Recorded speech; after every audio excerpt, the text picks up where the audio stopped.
took, like anything that you build, tremendous hard work, tremendous dedication, good judgment, hustle, not giving up, dealing with rejection well, not being emotional when you're dying to cry, hustling to get the next client every day of the week. It takes all the same things that everybody does to build a business, and stretching money as quick and as fast and as lean and mean as you possibly can. You know, see how much you can get out of every buck that you spend. I'm one of 2 women on Shark Tank. There's Lori Grenier and myself, and the rest are all guys. But when I'm on the set, there's only one woman, as is the case with Lori.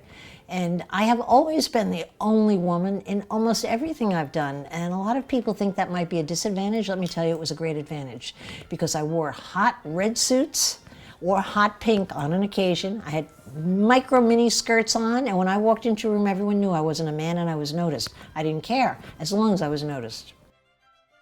As women, I think we by nature are pleasers rather than demanders by nature. I don't know where that comes from, but I find that in myself all the time. I think we don't learn how to brag early enough. I think a guy climbs a mountain, and when he's halfway up, he's screaming, "I'm king of the mountain." I think when a woman climbs a mountain, she gets up, sets up camp, furnishes her kitchen, and says, "I might be queen of the mountain." Okay? Women don't declare the way men declare, and yet women, from what I can see, are powerful, can do many more things all at once than men can do. I know that's stereotyping, but if given a man and a woman any day of the week and they were equal, I would hire a woman, because she's going to work harder and prove to me she's better than the guy. I know it. I've hired people my whole life.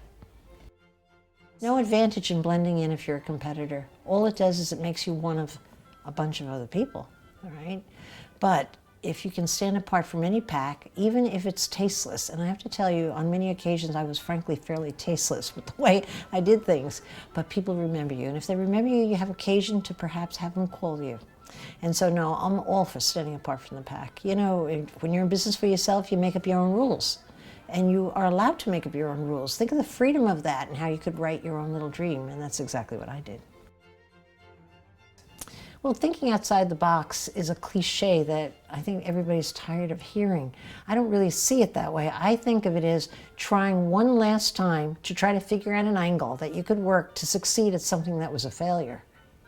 And those are usually the times you come up with your best ideas. It's really the best times. I remember there was one time when I had 88 apartments to sell all over New York. They were not the pick of the litters. What's the opposite of the pick? The dregs of the market, I guess you might say. And I was able to sell them all in an hour and a half. And you know why? It wasn't because I was thinking out of the box. It was I was desperate for an angle.